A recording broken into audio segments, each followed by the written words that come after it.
Hot.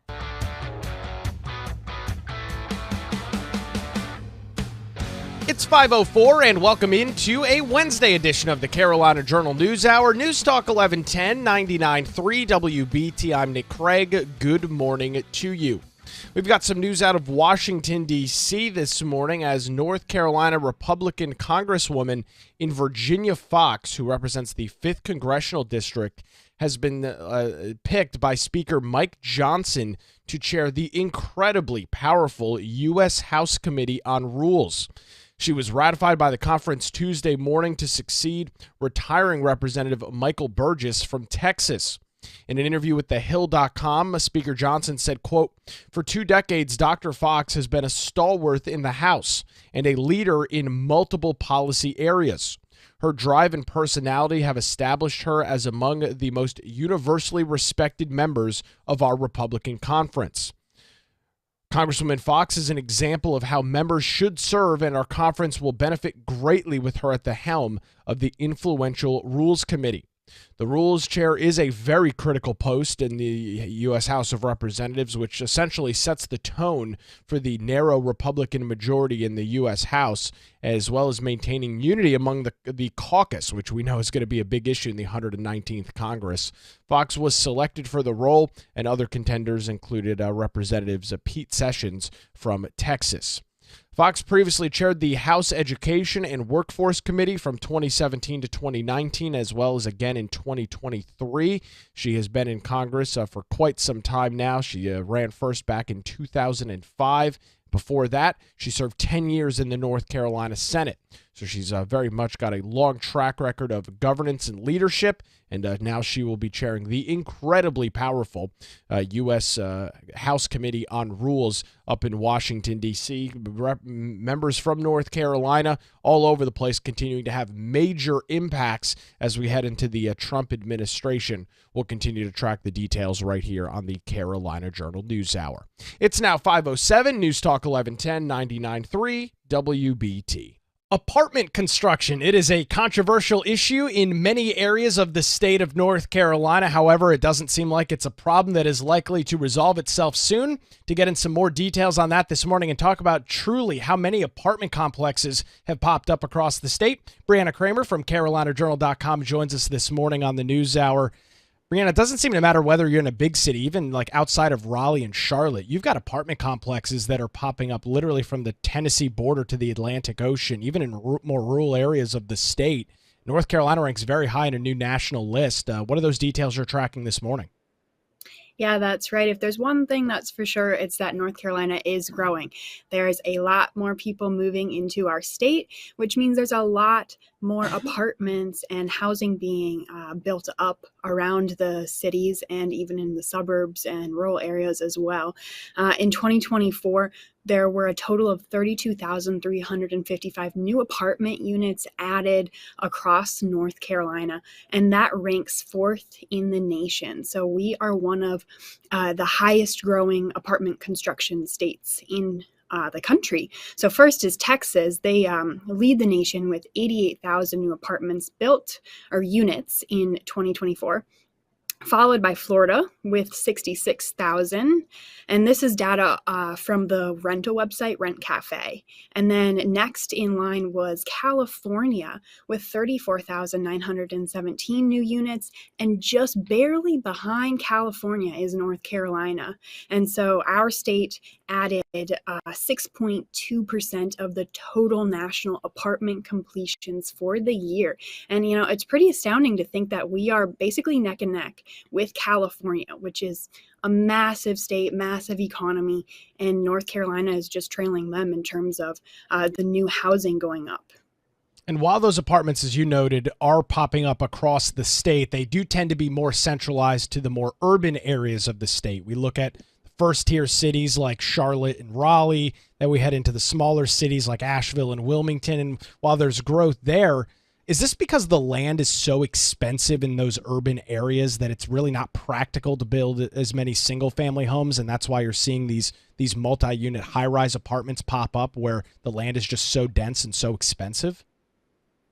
Yeah, I think that's right. In the urban areas, where the people are moving to, basically, is what it comes down to, and more, single family homes, more people kind of wanting that kind of lifestyle, or even like single people or just small families looking for that kind of way of living. So yes, Charlotte was the top city in North Carolina for apartment growth, with over 11,000 new units.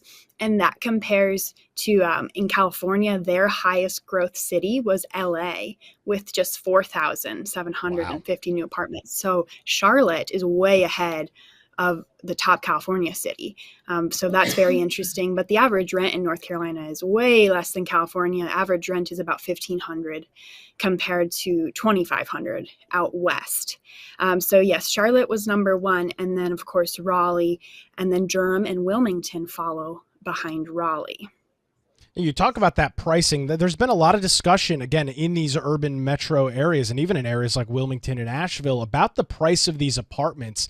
You're talking about units that are seemingly, Brianna, getting much smaller in size, maybe just a couple hundred square feet, yet you're looking at rents $1,500, $2,000 a month. That's got people, of course, very frustrated because it's not practical for a lot of people living in these urban areas to move into some of these apartments at 350 or 400 square feet. Yeah, that's right. And that continues to be a struggle, I think, across the country with inflation and the economy. Everybody's talking about housing as well, and the cost of rental units going up. But again, I think North Carolina is actually on the lower end of that compared to some major cities. If you look at, of course, like New York or DC or, cities out in California, North Carolina has remained definitely a lot lower, but still definitely high, especially like you said, when you're getting less for your money. But still, all across North Carolina, there's growth happening in the Triangle area. So like Raleigh-Durham area experienced one of the largest increases nationwide, a 5% rise in new apartments in 2024. And then you go to the Piedmont Triad area near Greensboro and Winston-Salem, and that's the second hottest rental market in the U.S. Wow. for 2024, which is interesting because they are kind of facing a housing shortage right now too, because they have big demand but not enough supply. So definitely an ongoing issue everywhere in terms of housing and affordability, and with so many people moving here. We recently published an article on thecarolinajournal.com that shows North Carolina was among the top 5 states for inbound migration in 2024 as well. So just a lot of growth, which is a good thing for the state. But of course, that also comes with different demands and, changes that need to be made, maybe with the General Assembly, and just initiatives to keep up with everything happening here in the state. I'm glad you brought up the General Assembly and kind of the wrapping up the conversation here. We've heard from Josh Stein in his inauguration address last weekend. We've heard from lawmakers, including the likes of Destin Hall, about how North Carolina is a state that's going to welcome business, welcome good economic conditions. Presumably, Brianna, we would see that cause that continued increased migration to the state. So it seems like this is not something that's going to go anywhere anytime soon. And maybe North Carolina, as you noted how close we were to California, continues to jump up in this list. Yeah, I think that's right. With, the amount of people moving here and the jobs and the economic opportunities, the General Assembly and our state legislators have made that a priority. For, 10 years or so, they've been very focused on reducing taxes and cutting the income tax and corporate taxes here to just make it an ideal state for employees and employers. So they've said that's going to be a priority they continue to focus on in the upcoming long session, which is going to get started in just a couple weeks here. You can read more details on this story. You can visit that website over at carolinajournal.com. Brianna Kramer joins us on the Carolina Journal News Hour. Where it's now 5:14, News Talk 1110, 99.3 WBT. It's time for a look at traffic on this early Wednesday morning with Boomer Von Cannon. Hey, thank you, Nick.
Huh?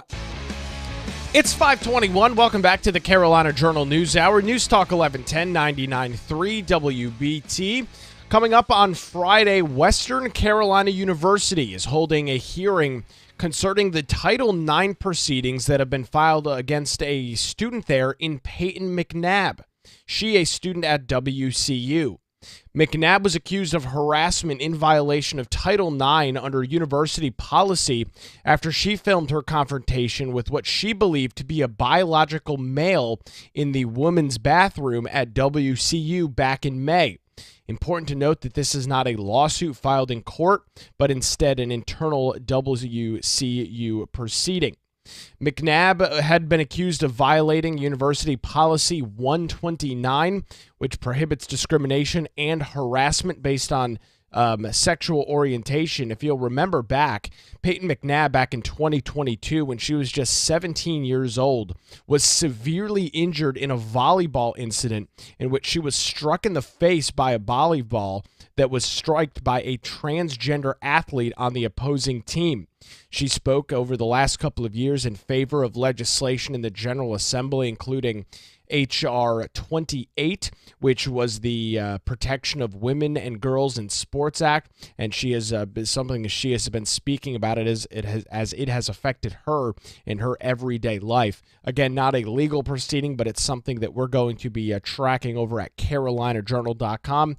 You can read more about Peyton's story and check out that story from 2022 as well by visiting our website, CarolinaJournal.com. It's now 522, News Talk 1110, 99.3 WBT. There is a private investment group in our state known as NC Innovation. We've talked about it a couple of times in the past here on the Carolina Journal News Hour. We've got some new updates this morning. Before we get into those updates, we'll welcome Jeff Moore from CarolinaJournal.com to talk about those. Jeff, before we get into the news of the day, can you give us a little backstory on what NC Innovation is? It's not something that's always making the 5 or 6 o'clock news. What is that? Yeah, exactly. Yeah, this is a relatively new organization. It got established privately several years ago in 2018 by some business leaders in North Carolina. But it was just last year, or really late in 2023, during the North Carolina state legislature's budget cycle, that it got awarded $500 million of taxpayer money in 2 different installments of $250 million each. And that money is to be used for an endowment for the purposes of accomplishing the vision of NC Innovation, which is to fund grants that could help commercialize research at the public university level in North Carolina. So this is something that those business leaders got together and thought would be a great idea. They needed a certain amount of money to generate the kind of investment returns in order to fund the grants. And so they went to the legislature during the late hours of the budget negotiations in 2023. And we're looking for about $1.2 billion actually to put into an endowment, but they walked away with $500 million, which they have all of those funds now in their accounts, and they're generating interest and interest income. And the latest update for NC Innovation is after the last year of searching for and evaluating different investment managers, they have finally selected a manager to run the endowment from which the proceeds will go to the grantees that they select through the rest of their boards and subcommittees. And so just to break this down for individuals, you've got obviously a lot of research and studies that are done within our public universities, and some of those have practical business implications and things that can be sold. From what I understand, as you described, this NC Innovation is kind of that intermediary between the universities and the private sector and getting maybe some of this technology or new ideas out into kind of a commercial market.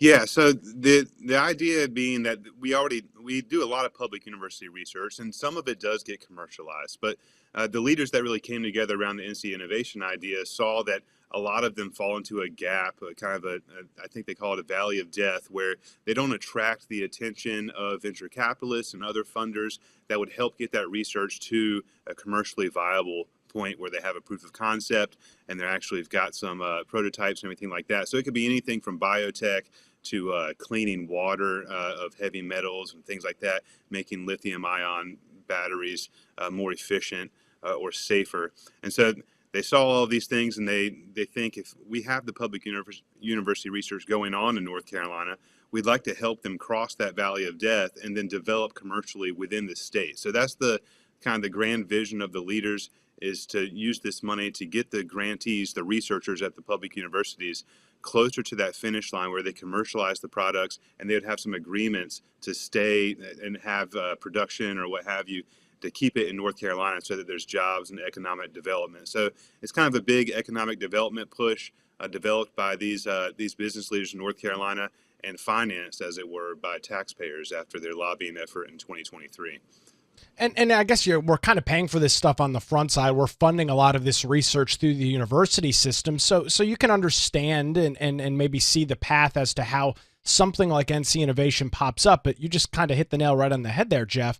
This is $500 million worth of taxpayer money that's going into that. There's been a lot of criticism thrown at this group, this organization, because of the copious amount of money. And I think you mentioned earlier, they requested over $1 billion originally. That's a lot of money out of our state budget. Yeah, they're mapping out what kind of corpus of money would actually spit out enough investment returns to fund like $20 to $50 million of grants in a year. And so they were asking for over $1 billion. They had the North Carolina Senate actually on board with some of those numbers initially. The North Carolina House was much more skeptical, maybe not of the idea, but of the idea of giving them taxpayer money to accomplish their vision. And so there were some negotiations in between, and they, I think the NC House had a proposal to give them $50 million to start out and maybe get a proof of concept of their own that this is something that could pan out for the best interests of North Carolina and the taxpayers that are funding it. But at the end of the process, it was $500 million to $250 million tranches that they got. And so off the top, there's been some resistance and criticism of the idea itself being funded by taxpayers. But in the interim, as they've been established and received this money, there have been lots of other things as well. There have been some directors that were appointed by the General Assembly that have been critical of the transparency or lack of transparency going on with NC Innovation. They were required to raise a certain amount of private funds to fund operations and whatnot, and also had a lot of other stipulations and requirements from the legislature to receive these funds. And some think that they may be falling short on some of those.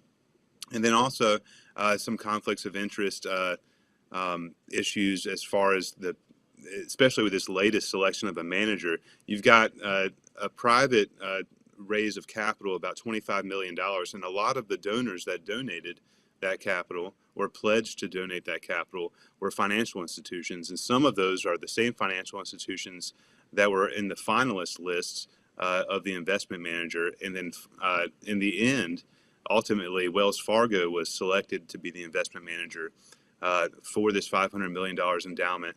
And they were also a donor at the initiation of NC Innovation, helping to accomplish that private capital raise requirement issued by the legislature. So there are some issues with the kind of the direction of the board. You've got some directors that have really been hard-nosed at calling out some of the discrepancies here, and we saw that continue in the board meeting last week as they ultimately selected this manager, because you had some board members voting against the selection. There were some discrepancies in the numbers, and if at the very least they were looking to kind of go back and revisit everything to look at apples to apples comparisons. But you have one director on the board appointed by the legislature as a former legislator himself, Mr. Sasser, and he voted no against the selection of the investment manager and sought to give comment there to say that he did not think that his former colleagues in the North Carolina House, the legislators, were going to be too happy about how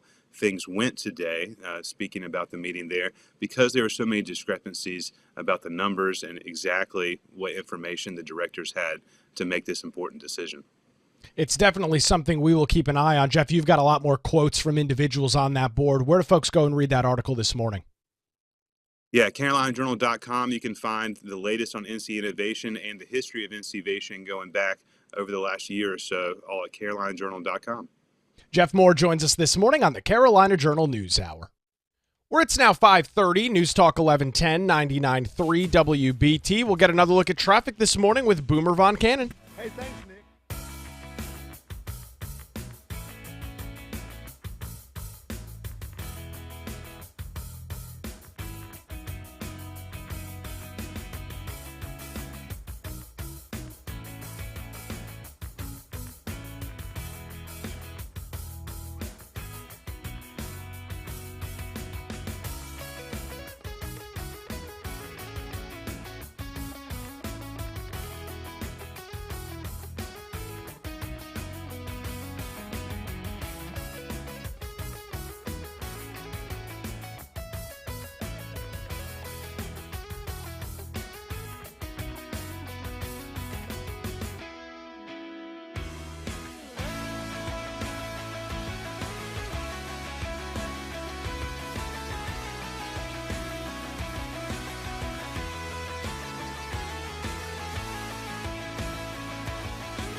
Huh?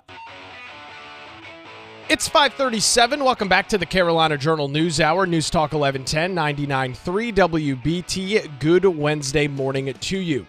We're tracking a pretty big deal out of Washington, D.C. this morning as another prominent member in North Carolina politics is rising to a major position of power in the 119th Congress. It's Congresswoman Virginia Foxx. She has been named by House Speaker Mike Johnson to chair the incredibly powerful U.S. House Committee on Rules. She was ratified by the conference yesterday morning to succeed retiring Representative in Michael Burgess.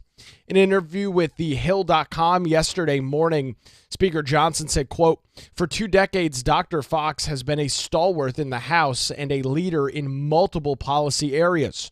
Her drive and personality have established her as among the most universally respected members of our Republican conference. Congresswoman Foxx is an example of how members should serve, and our conference will benefit greatly with her at the helm of the influential Rule Committee."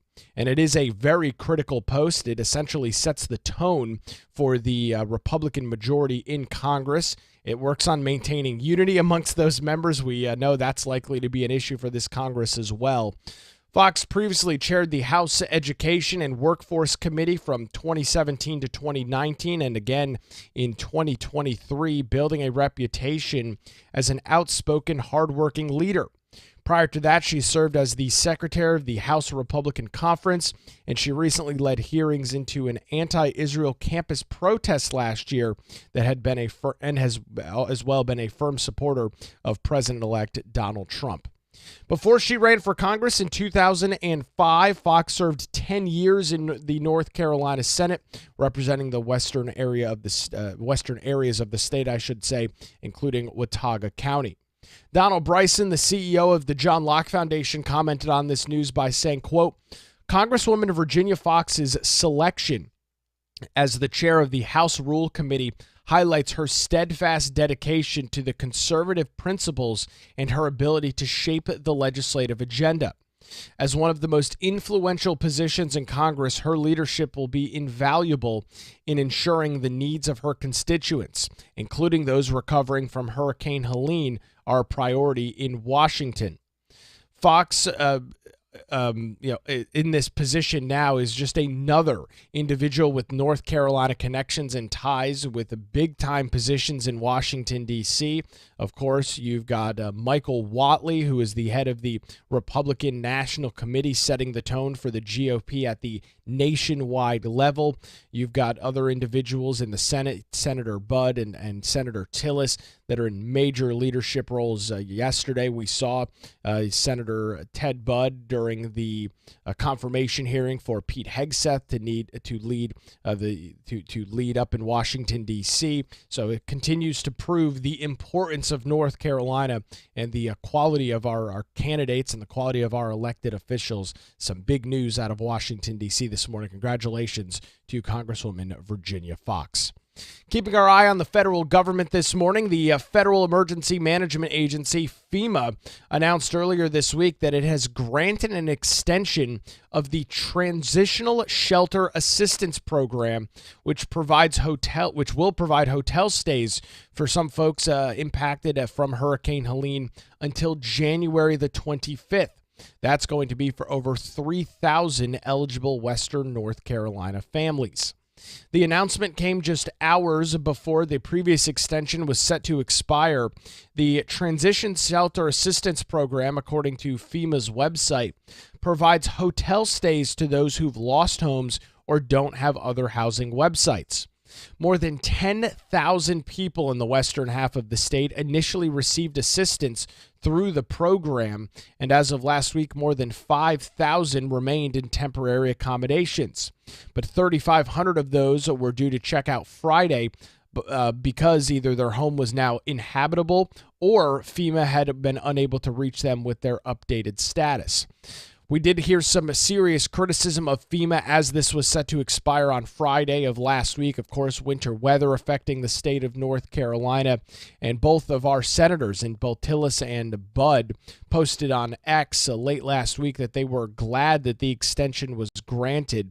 Tillis saying, quote, "Of the 3,500 households facing the expiration of hotel vouchers, roughly 1,600 were no contacts. This provides more time to address communication issues and make sure no family falls through the cracks."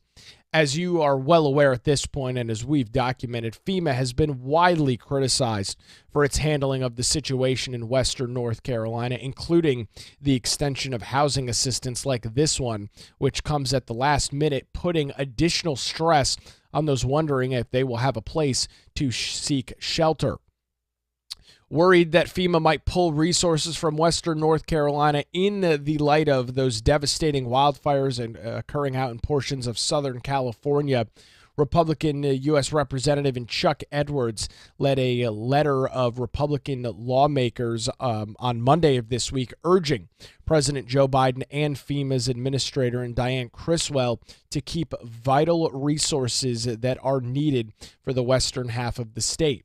He said in part in his letter, "As a member of Congress from the state of North Carolina, we are familiar with the destruction and despair communities experience during and following a natural disaster. While we recognize the urgency of addressing the devastation caused by those fires and extend our support in whatever other ways possible, we implore you to recognize the urgent need that remains in North Carolina. Now that the $110 billion disaster relief package has been signed into law, it is critical that FEMA maintains its presence in the affected North Carolina counties to help deploy those resources and help our region recover from the most devastating natural disaster that we've ever experienced. We also request that you notify us in advance should you otherwise determine resources should be moved away from our great state." Individuals still dealing with issues from Helene have until February the 6th to apply for assistance with FEMA by visiting disasterassistance.gov. So that, again, as we have mentioned for months now, this is a story that is going to lag on, unfortunately, for many years, as those relief and recovery efforts are going to take so long out in Western North Carolina. We are keeping a hawkish eye on that right here on the Carolina Journal News Hour. It's now 5:44, News Talk 1110, 99.3 WBT. It's time for another look at traffic on this Wednesday morning with Boomer Von Cannon. Thank you, Nick.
It's 5:51. Welcome back to the Carolina Journal News Hour. We are streaming live this morning on our Carolina Journal YouTube channel. I encourage you to also check out the Carolina Journal News Hour podcast in your favorite app.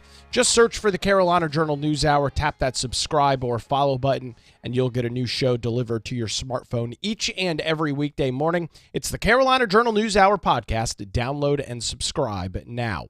In 2024, North Carolina ranked 4th nationwide in apartment construction. Listen to this, adding more than 32,355 new units, which accounted for over 6% of the national total of apartments built last year. Texas led with 88,000 new units, followed by Florida with 66,000 and California at 34,000 units. North Carolina's apartment boom highlights its growing housing market driven by affordability and a robust economy. With the state's GDP at roughly $638 billion and an average rent of $1,534, which is significantly lower than the more than $2,500 in California. Charlotte led the state's growth with more than 11,000 units put online last year, while Raleigh added 5,000 units, as well as Durham and Wilmington, each surpassing 2,000 new units apiece. The Triangle region saw a 5.12% increase in new apartments, outperforming the national average of about 2.5%. The Piedmont Triad emerged as the second hottest rental market in the U.S. despite a growing housing shortage. Policy changes, including deregulation and upzoning, have bolstered urban density and affordability in cities like Raleigh and Charlotte. And a new law now requires property owners' consent for downsizing, strengthening land use protections and promoting development. Experts view this as a step towards reducing restrictive land use policies and ensuring a more permissive approach to housing and economic growth.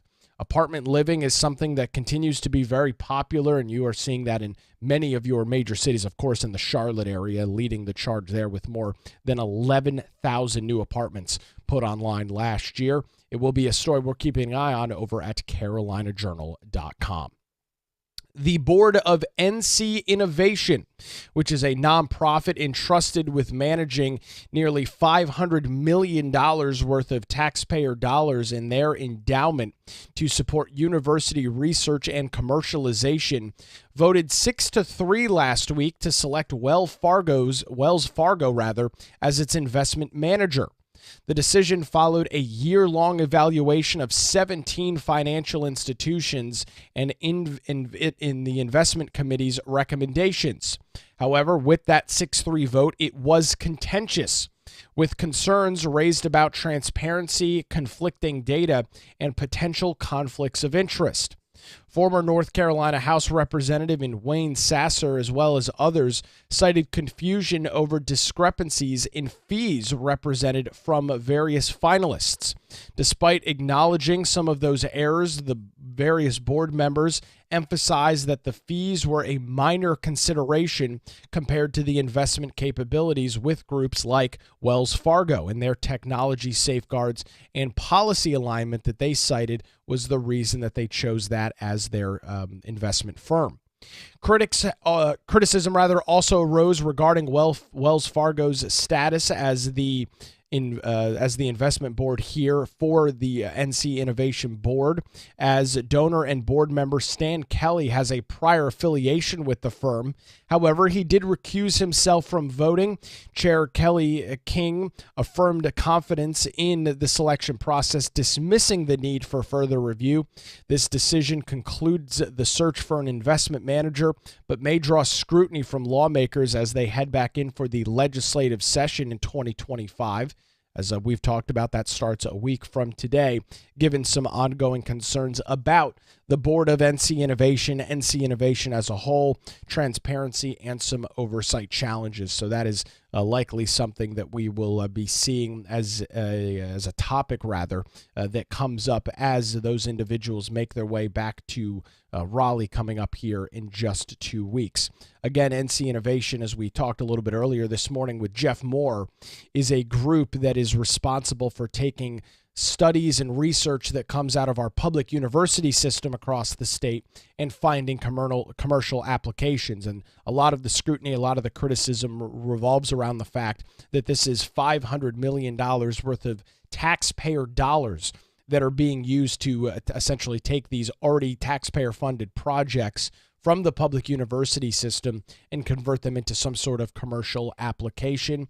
This is going to continue to be an issue. They will likely continue to come back to our legislatures and to the state as a whole, looking for additional dollars to fund NC innovation in years past.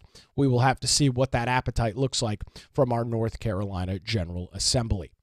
We are expecting an update today on the ongoing legal challenge between Jefferson Griffin and Allison Riggs in the high-stakes North Carolina Supreme Court race.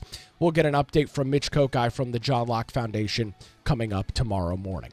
That's going to do it for a Wednesday edition of the Carolina Journal News Hour. WBT News is next, followed by Good Morning BT.